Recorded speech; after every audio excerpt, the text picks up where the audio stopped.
자, 두 번째 시간입니다. 지질시대의 환경과 생물 변화에 대해서 한번 이야기를 해볼게요. 자, 여러분들 교과서 보면은 이러한 그림이 있고요. 자, 이 그림은 각 시대의 특징을 정말 아주 잘 나타낸 그림이니까요. 바다와 육지에서의 모든 그 변화를 하나씩 잘 보시면 그 안에 힌트가 다 들어 있습니다. 자, 일단 성캄브리아 시대부터 봐봅시다. 성캄브리아 시대는 기후는 그닥 중요하지 않습니다. 기후도 중요하지 않고 수륙분포도 그닥 그렇게 중요하지 않아요. 왜냐면 알 수가 없어요, 정확하게.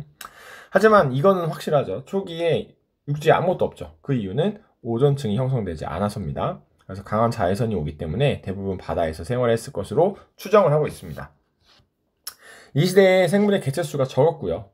그리고 단단한 껍질에 뼈가 없었고, 그 다음에 오랜 세월 걸쳐서 지각변화를 받았으니까 화석이 있더라도 망가졌을 거다라고 예상을 하고 있습니다. 자, 자외선이 닿지 않는 바다에 최초의 단세포 생물이 출현하죠. 그게 뭐예요? 남세균입니다. 시아노박테리아라고 해요. 얘네들은 광합성을 해서 대기 중에 산소를 방출할 수 있도록 만들었습니다. 당연히 바다는 먼저 채워주고요. 그리고 이런 남세균들의 흔적이 바로 스트로마톨라이트라고 하는 화성으로 남게 됩니다. 자, 이 당시에 우리가 이제 그 성캄브리아 시대를 통해서 생성된 산소의 방출 정도를 보게 되면은, 자, 우리가 이제 배웠지만 5억 2,500만 년 전, 그죠? 요때까지가 모두 다 성캄브리아 시대죠. 자, 성캄브리아 시대 때는 충분한 산소가 없었어요. 대기 중에, 그죠? 대기 중이 지금 현재 대기와 맞는 공간은 여기 1입니다. 1. 언제요? 네, 요때입니다. 그러니까 요때가 바로 고생대의 거의 초기거든요.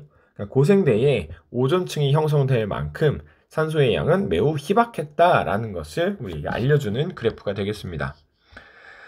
자, 성캄브리아 시대에는 계속 바다와 대기에 산소가 축적되기 시작하면서 이제 다세포 생물이 나타나기 시작하죠. 다세포 생물이라고 하는 녀석의 대표적인 화석이 바로 에디아카라 생물군 화석입니다. 이러한 흔적을 남겼거든요. 이러한 흔적이 있다라는 거 기억하시면 될 것 같고요. 자, 그 스트로마톨라이트는 남세균 최초의 광합성 생물로 남세균으로 이루어진 미생물에 의해 퇴적물 알갱이들이 붙잡혀 만들어진 퇴적 구조라고 이야기합니다. 그러니까 흔적이에요, 흔적. 알겠죠? 자, 이제 고생대로 한번 넘어가 볼까요? 자, 고생대 때부터는 이제 이런 기후나 수륙 분포를 좀 보셔야 돼요. 알겠죠? 자, 초기에는 온난했고요. 중말기에 빙하기가 있었고 오존층 형성으로 인해서 생물의 육상 진출이 가능하게 되었다라는 거 중요해요. 고생대 말에 판게아가 형성이 됐다라고 되어 있네요. 그죠? 자, 보면 바다에는 삼엽충이 있었고요. 얘네들을 우리가 완종류라고 해요. 완종류. 그 다음에 갑주어 보이죠? 그 다음에 육상에 양서류가 나타났고요. 양치식물이 번성했고요. 대형 곤충류가 있었다라는 것을 볼 수가 있습니다. 자, 바다에는 삼엽충, 완종류와 같은 무척추 동물, 그 다음에 갑주어와 같은 어류가 번성했고요. 대기 중의 농도가 성캄브리아 시대의 그 광합성으로 인해서 오존층이 형성될 수 있었기 때문에 자외선이 차단되면서 육상으로의 진출이 시작이 됩니다. 그런데 항상 육상으로의 진출의 시작은 식물이 먼저 올라온 다음에 동물이 올라오는 겁니다. 항상 그래요. 자, 말기에는 양서류와 대형 곤충류, 양치식물, 뭐예요? 네, 고사리. 고사리 같은 것들이 번성합니다. 번성.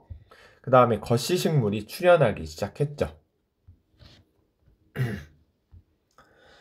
자, 고생대의 그 판게아가 형성이 되거든요. 고생대 말입니다. 고생대 말에 여기 위에를 뭐 로라시아, 그 다음 밑에를 뭐 곤드와나라고 하거든요. 자, 로라시아와 곤드와나가 합쳐져 있는 판게아, 초대륙이 만들어지게 되면서 지구 환경이 급격하게 변하면서 삼엽충과 같은 해양 생물들이 많은 멸종을 하게 되고요. 생물 종수가 크게 감소합니다. 특히나 생물 과의 수가 가장 크게 감소하는 때가 바로 이 고생대 말 대멸종입니다. 뒷부분에서 나와요. 자, 이제 중생대인데요. 중생대는 특이하게 중생대 내내 온난한 기후를 유지하게 됩니다. 그리고 수륙분포 같은 경우에는 중생대 초기에 이제 판게아가 분리가 되고 후기에 현재와 이제 비슷한 수륙분포를 만들어가는 과정이라고 생각하시면 돼요. 판게아가 서서히 분리되기 시작했고요. 화산 활동이 그래서 활발하게 일어나는 겁니다. 판이 움직이니까 화산도 당연히 활발해지겠죠. 그 화산에 의해서 이산화탄소가 많이 방출되겠죠. 그러다 보니까 전반적으로 기후가 온난합니다. 왜냐하면 얘가 이제 온실 효과를 일으키니까요. 온실 효과, 그죠? 자, 고생대말 대멸 쪽에서 살아남은 생물들은 새로운 환경에 적응하면서 번성하기 시작합니다. 그래서 바닷속에는 암모나이트, 그 다음에 뭐 수룡이나 어룡 같은 것들이 나타나고요. 육지에는 거시식물들이 번성을 하게 되고요. 그 다음에 공룡이나 시조새, 이거는 익룡이죠. 익룡 같은 것들이 나타나게 되었다. 이런 뜻입니다. 자, 중생대는 여기서 보이시는 것처럼 얘는 중생대 초기에 완전 초기는 아니고 초기 말이라고 보통 표현을 해요. 중생대 초기, 중기, 말기 했을 때 초기의 후반부에서 이 판게아가 분리가 되면서 암모나이트 같은 녀석들이 많이 사라지게 되고요. 그 다음에 육지에서는 파충류와 공룡, 소나무와 같은 소나무, 은행나무 이런 것들을 뭐라고 해요? 거시식물이에요. 헷갈리면 안 됩니다. 자, 번성하게 됐고요. 이때 이제 속시식물과 아주 작은 포유류들이 출현하기 시작합니다. 자, 중생대 말에 소행성 충돌과 대규모 화산 폭발로 인해서 지구 환경이 급격하게 변하게 되고요. 공룡과 암모나이트를 비롯한 많은 수의 생물이 멸종하게 됩니다.